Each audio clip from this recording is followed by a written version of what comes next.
This video is brought to you by neotericbrass.com.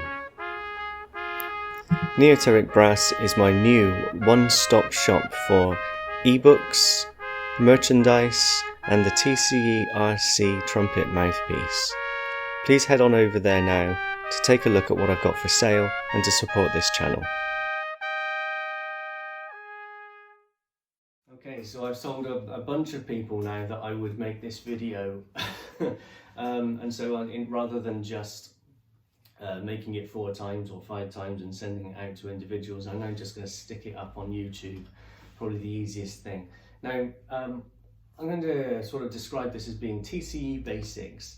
When we're changing to playing with the TCE, coming from another way of playing, or even particularly for me, when I've had, if I've had a really heavy gigging season, not this year, but in the past, and maybe some bad habits have crept into my playing and I want to reorientate, get everything back to normal, the best tool we've got is actually just a simple 1-octave scale and arpeggios.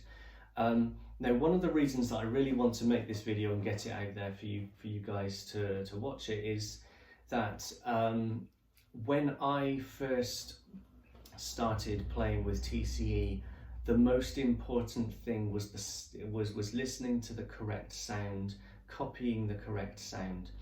Jerome Callet always used to say, let the ears guide the tongue and let the tongue guide the ears. I really believe in this. I used to watch his DVD repeatedly just to try and get that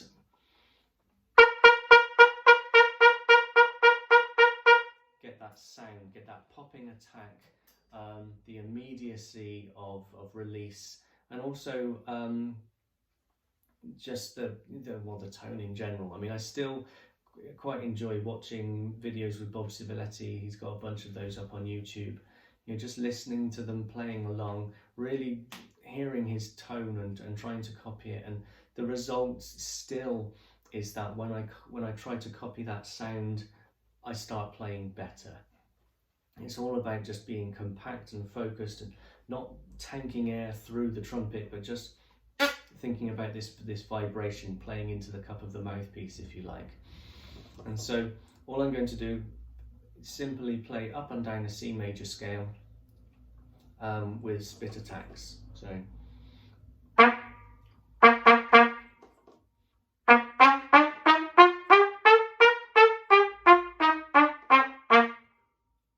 I'm going to play every note twice and then every note 3 times.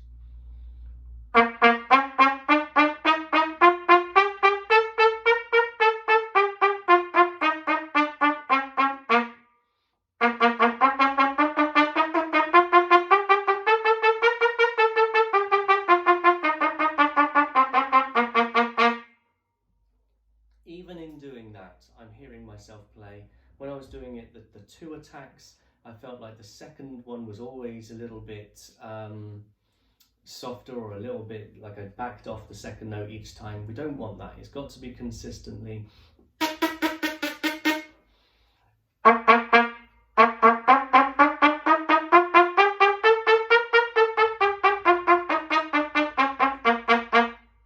Okay, once we've got that down, we could extend the range. We could go, let's just go to a different key. So we don't want to do this too much too soon. The most important thing is that you continue to play every note in the same way. So D major scale, I actually don't know if this trumpet plays Ds in tune. It's not my normal trumpet. Well, I can pull it down. So D major, 2 attacks.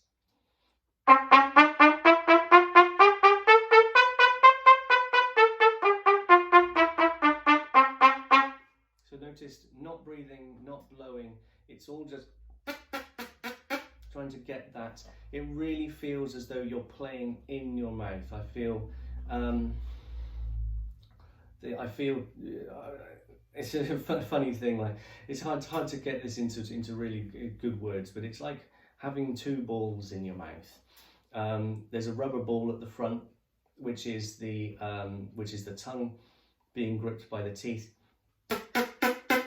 And and then you can feel that that spitting action is just happening.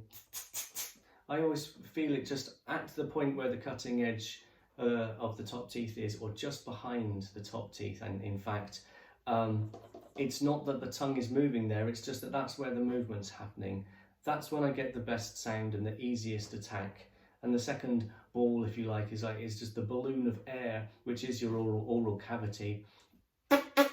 That's maintained all the time, and that's really all the pressure we need to be able to get across the range of the instrument. So we could take this up again. Let's go E major.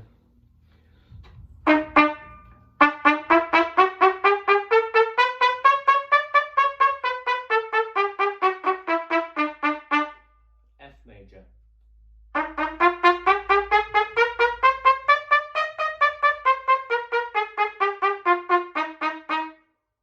G major.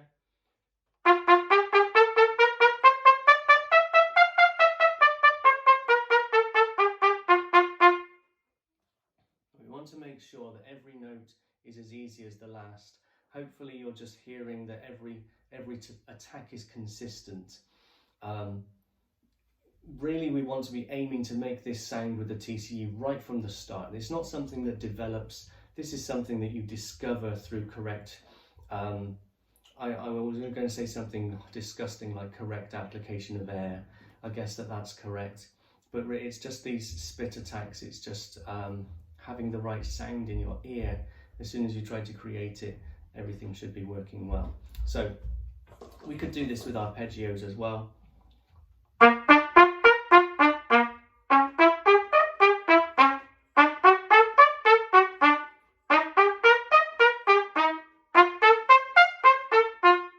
And so on.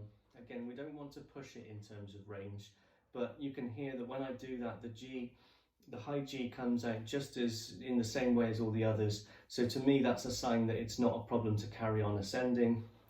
I could yeah,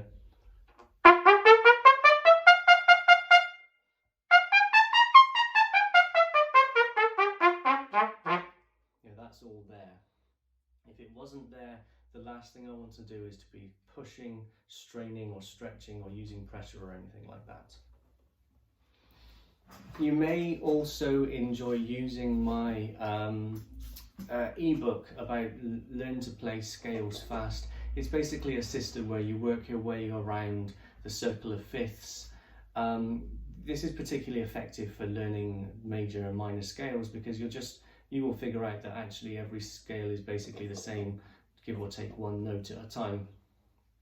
But it's also a very good system for, you can be working on the TCE and not having to engage too much with brain power. The way that the scales are written in the book is that it's without key signatures, so it's literally a matter of read the note, play the note.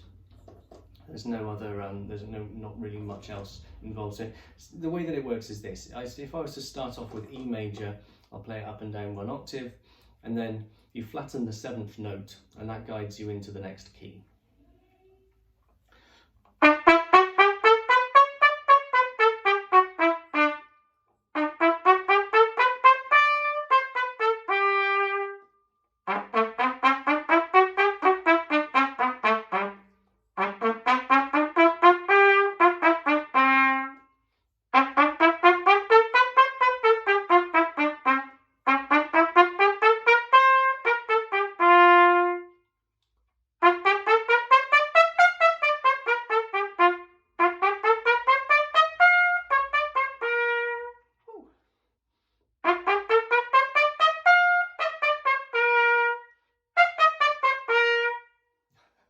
I'm not finding that C on this instrument.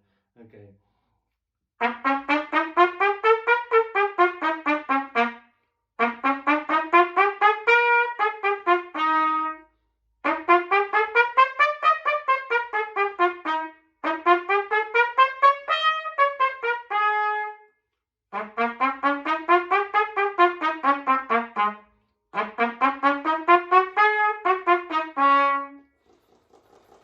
To stop because the valves are sticking, but you get the idea. Have a listen to this, play along, really work on just getting those firm attacks, try to copy the sound as best you can. there's a lot of value as well in just doing multiple attacks on every note to remember this.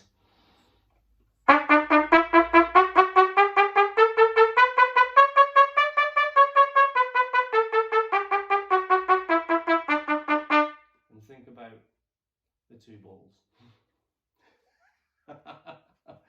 Thanks for watching.